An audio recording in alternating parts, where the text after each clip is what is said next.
26 अप्रैल 2022 की महत्वपूर्ण खबरों पर चर्चा करेंगे।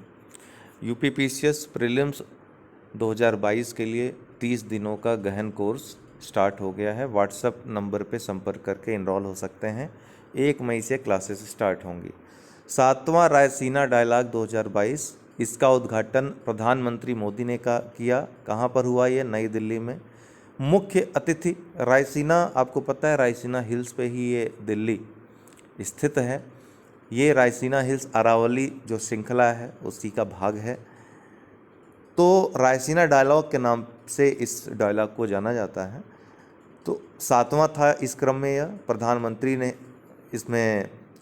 इसका उद्घाटन किया। इसमें मुख्य अतिथि कौन था? तो यूरोपीय संघ की अध्यक्ष Ursula von der Leyen. Theme Terra Nova, impatient और इम्पेरिल्ड पर आधारित थी। भारत यूरोपीय संघ शुरू करेंगे व्यापार और प्रौद्योगिकी परिषद। तो यूरोपीय आयोग की अध्यक्ष उर्सुला वॉन डेर लेयन और प्रधानमंत्री नरेंद्र मोदी ने, ध्यान रखिएगा बहुत महत्वपूर्ण है, यूरोपीय संघ आयोग की अध्यक्ष कौन है ये पूछा जा सकता है। तो उर्सुला वॉन डेर लेयन और प्रधानमंत्री मोदी ने 25 अप्रैल 2022 को नई दिल्ली में द्विपक्षीय वार्ता की। वे यूरोपीय संघ भारत व्यापार और प्रौद्योगिकी परिषद शुरू करने के लिए सहमत हुए। यह रणनीतिक समन्वय तंत्र दोनों भागीदारों को व्यापार, विश्वसनीय प्रौद्योगिकी और सुरक्षा के गठजोड़ की चुनौतियों से निपटने की अनुमति देगा और इस प्रकार इन क्षेत्रों में सहयोग को गहरा करेगा। 24 अप्रैल 2022 को प्रधानमंत्री ने 20,000 करोड़ रुपए से अधिक की कई विकास परियोजनाओं का उद्घाटन और शिलान्यास किया। कहाँ पर? जम्मू और कश्मीर में। पहला लता दीनानाथ मंगेशकर पुरस्कार मिला किसे? प्रधानमंत्री मोदी को।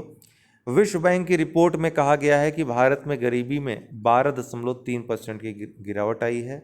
तो विश्व बैंक नीति अनुसंधान कार्यपत्र के अनुसार भारत में अत्यधिक गरीबी दर 2011 में 22.5% थी, उससे गिरकर 2019 में 10.2% हो गई। इस तरह से 12.3% की कुल गिरावट दर्ज की गई। यह देश में 2011 से 2019 के बीच अत्यधिक गरीबी की संख्या में 12.3% की गिरावट का प्रतिनिधित्व करता है, जबकि ग्रामीण गरीबी में कमी में 14.7% अंक की गिरावट आई है। शहरी क्षेत्रों में गरीबी में 7.9% अंक की गिरावट आई है। फ्रांस ने देश के राष्ट्रपति के रूप में अतिरिक्त 5 वर्षों के लिए किसे चुना? तो इमैनुअल मैक्रों को। दीपक पुनिया ने एशियाई कुश्ती चैंपियनशिप में रजत पदक जीता है। तो टोक्यो ओलंपियन दीपक पुनिया ने 24 अप्रैल 2022 को 2022 एशियाई कुश्ती चैंपियनशिप में पुरुषों के फ्री स्टाइल 86 किलोग्राम में रजत पदक जीता। वहीं विक्की ने 92 किलोग्राम वर्ग में कांस्य पदक जीता। भारत ने उलानबटोर में कुल 17 पदक जीते, जिनमें 1 स्वर्ण, 5 रजत और 11 कांस्य पदक जीते हैं। टोक्यो पदक विजेता रवि कुमार दहिया ने पुरुषों के 57 kg भार वर्ग में एकमात्र स्वर्ण पदक जो है इन्होंने जीता। गोविंद सुनील महाजन ने जीता खेलो इंडिया यूनिवर्सिटी गेम्स में स्वर्ण पदक। तो खेलो इंडिया यूनिवर्सिटी गेम्स में भारोत्तोलक गोविंद सुनील महाजन ने स्वर्ण और उदय अनिल महाजन ने रजत पदक जीता। तो गोविंद सुनील महाजन ने स्वर्ण और उदय अनिल महाजन ने रजत पदक जीता है। Indo American chamber of commerce द्वारा किया गया डॉक्टर बीना मोदी को सम्मानित। तो मोदी एंटरप्राइजेस की चेयरपर्सन डॉक्टर बीना मोदी को Indo American chambers of commerce में छठे इंटरप्रेन्योर एंड लीडरशिप अवार्ड 2022 में वुमन ट्रांसफॉर्मिंग इंडिया अवार्ड से सम्मानित किया गया। वह गॉडफ्रे फिलिप्स इंडिया लिमिटेड की अध्यक्ष और एमडी और इंडोफिल इंडस्ट्रीज लिमिटेड की सीएमडी भी हैं। फिनक्लुएशन किस बैंक द्वारा शुरू की गई एक वित्तीय समावेशन पहल है?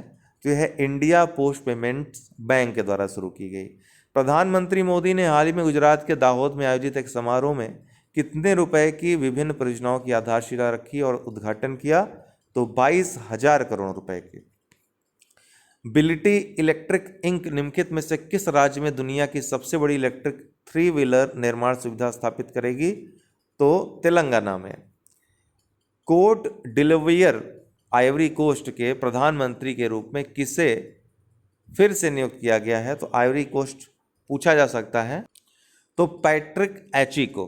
पैट्रिक एचिको। खेलो इंडिया यूनिवर्सिटी गेम्स के दूसरे संस्करण के लिए एक मोबाइल ऐप खेलो इंडिया यूनी गेम्स 2021 लॉन्च किया गया है। खेलो इंडिया यूनिवर्सिटी गेम्स का दूसरा संस्करण कहाँ पर आयोजित किया जा रहा है? यूनिवर्सिटी गेम्स पूछ सकता है, तो ये बेंगलुरु कर्नाटक में आयोजित किया जा रहा है। विश्व पृथ्वी दिवस, जिसे अंतर्राष्ट्रीय मातृ पृथ्वी दिवस के रूप में भी जाना जाता है, हर वर्ष किस दिन मनाया जाता है? तो यह 22 अप्रैल को मनाया जाता है। पृथ्वी दिवस या अंतर्राष्ट्रीय मातृ पृथ्वी दिवस 2022 की थीम क्या है? तो इन्वेस्ट इन आवर प्लेनेट।